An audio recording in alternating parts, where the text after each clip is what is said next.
My girlfriend said mockingly, "Stop being so needy. I'll talk to you whenever I feel like it." I simply replied, "As you wish." Then I muted her chat and tossed my phone on silent that I cut myself off from her completely. 1 week passed, then 2, then 3. Then one night, a sudden, loud knock hit my door. She was standing outside, fear written all over her face. I'm 28, work in IT consulting, and until 3 weeks ago, I thought I was in a healthy relationship. My girlfriend Danielle and I had been together for 2 years.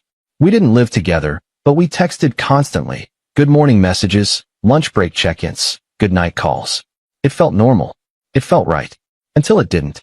The problems started subtly around month 20 of our relationship.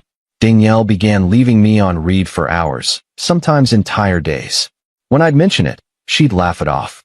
"I'm busy, babe. You know how work gets." Fair enough. I backed off. But then the pattern intensified. She'd post Instagram stories, brunches with friends, gym selfies, night outs, while ignoring my texts. She'd be active on WhatsApp, last seen updating every few minutes, but my messages would sit there with one gray check mark. I told myself I was overthinking it. She had her own life. I had mine. We were independent adults. But the nagging feeling in my gut wouldn't go away.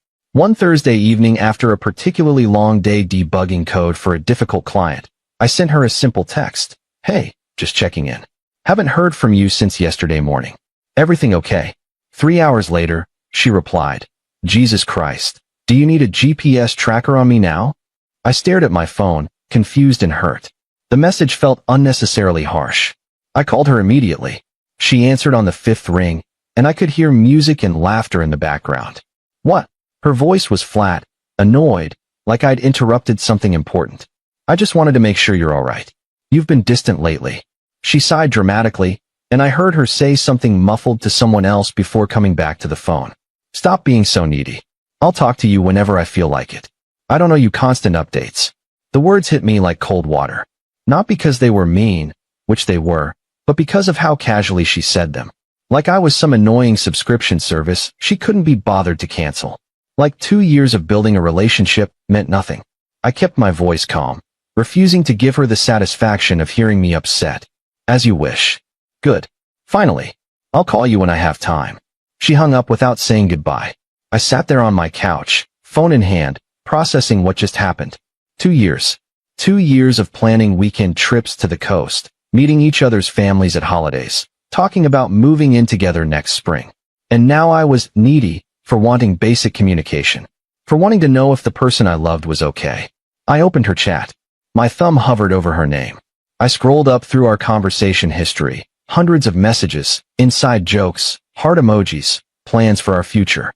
Then I did something I'd never done before. I muted the conversation. Notifications off. Then I put my phone on silent and placed its screen down on my coffee table. If she wanted space, she'd get all the space in the world. The first 3 days were harder than I expected. I'd instinctively reach for my phone during my morning coffee, muscle memory wanting to send her a photo of the sunrise from my balcony. I'd catch myself thinking of funny things to send her during lunch breaks, a weird bug in my code, a meme she'd appreciate.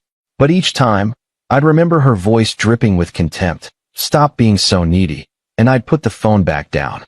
By day 5, something shifted inside me. I started filling my time differently. I went to the gym every evening after work, something I'd been neglecting. I called my brother Tyler, who I'd been meaning to catch up with for months. We talked for 2 hours about everything and nothing. I deep cleaned my apartment, finally tackled that overflowing closet, and fixed the leaking bathroom faucet that had been dripping for weeks. I felt lighter somehow, unburdened by the constant anxiety of wondering when she'd respond, if she'd respond, whether I'd said something wrong. My phone stayed silent. Not a single message from Danielle. By the end of week 1, I checked her Instagram out of morbid curiosity. She'd posted a mirror selfie, full makeup, tight dress, looking stunning, with the caption, "Unbothered energy sparkles," and a story from a downtown bar with her friends, cocktails in hand, everyone laughing. She looked happy, relieved, even, like a weight had been lifted. I closed the app and didn't check again. Week 2 came and went in a blur. I picked up a new project at work, a complete system overhaul for a financial firm. That kept me busy until 8 p.m. most nights. The work was challenging, engaging, and left me too mentally exhausted to overthink my relationship status. My colleague Andrea noticed the change in my demeanor during a coffee break. "You seem different lately," she said, stirring her latte. "Good different. More focused." "Just focusing on myself," I said. "Relationship stuff?" I nodded, not wanting to elaborate.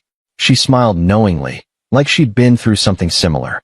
"Sometimes the trash takes itself out. You just have to be smart enough to not bring it back in." I laughed, but her words stuck with me for days. Was that what was happening? Was Danielle showing me exactly who she was, and I was just finally paying attention?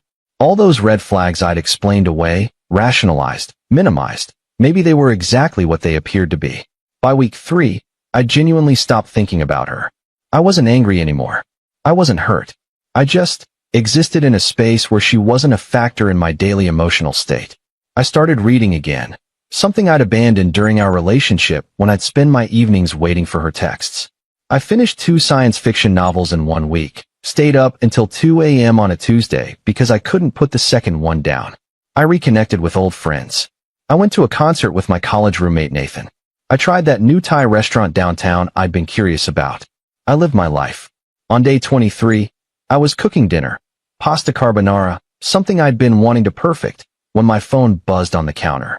I'd turned the sound back on a week prior, figuring I'd missed enough work calls to justify it. It was Tyler.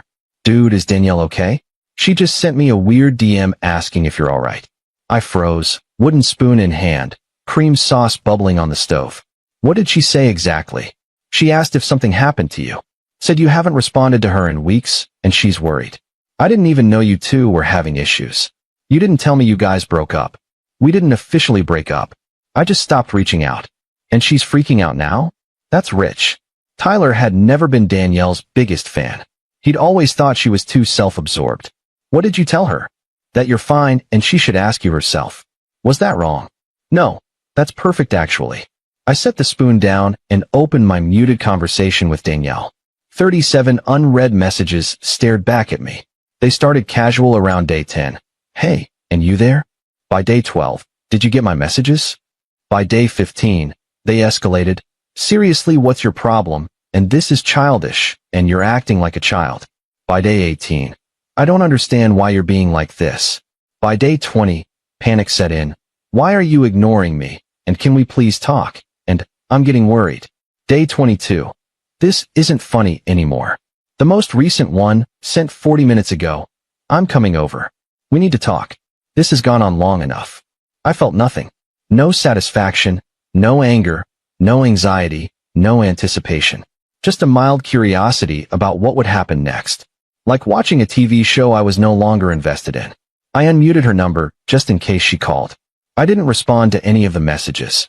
I went back to my pasta, adjusting the heat, and adding the egg mixture slowly so it wouldn't scramble. 20 minutes later, aggressive knocking rattled my front door. Not a polite knock, a desperate, urgent pounding that made my neighbor's dog start barking. I turned off the stove, wiped my hands on a dish towel, and walked slowly to the door. Through the peephole, I saw Danielle. Her hair was messy, pulled into a hasty bun with strands falling around her face.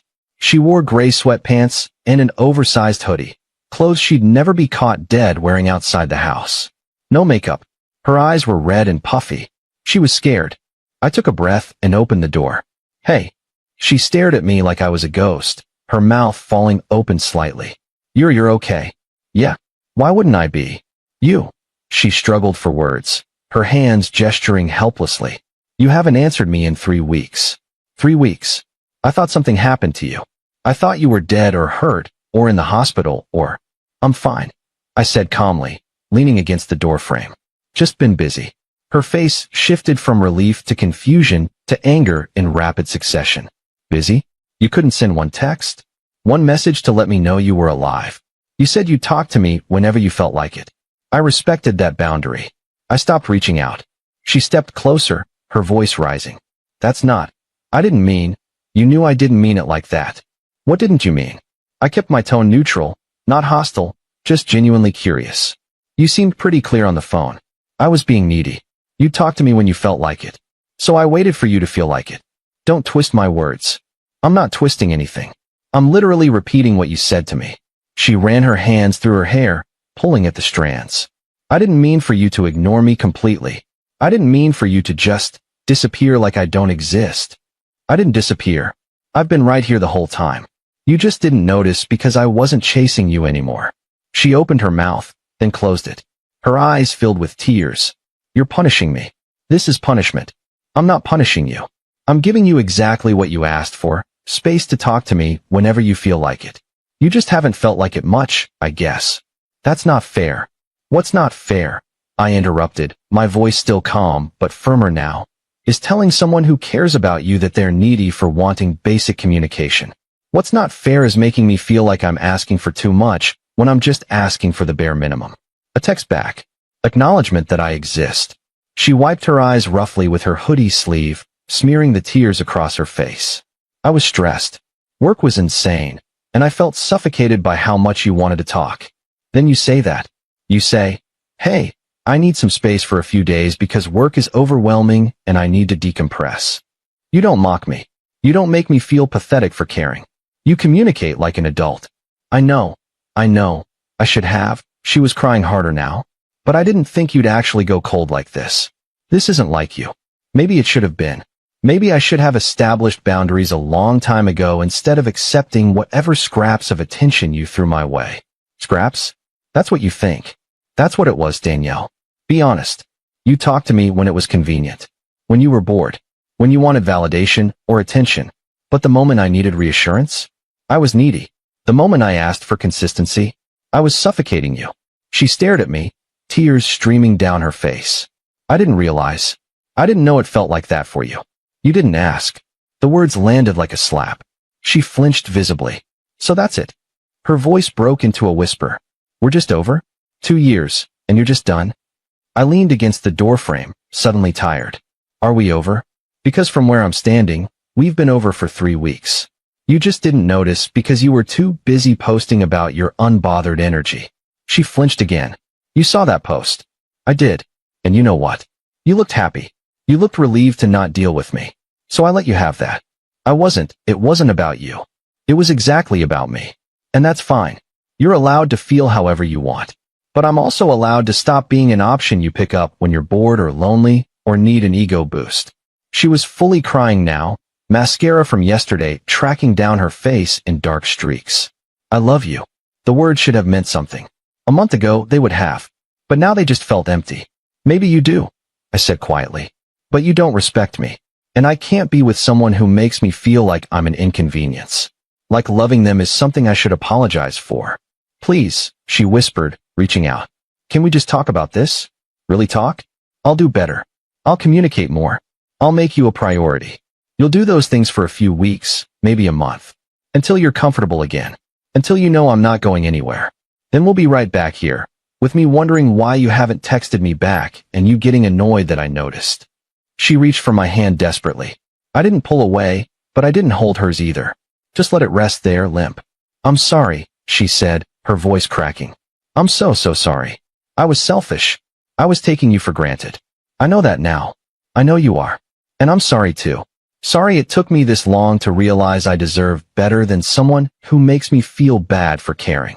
I gently pulled my hand back and stepped away from the door. Take care of yourself, Danielle. I mean that. Wait, please. I closed the door softly but firmly. I heard her standing there for a long moment, sniffling and crying. Then shuffling footsteps. Then the sound of her retreating down the hallway, her crying fading with distance.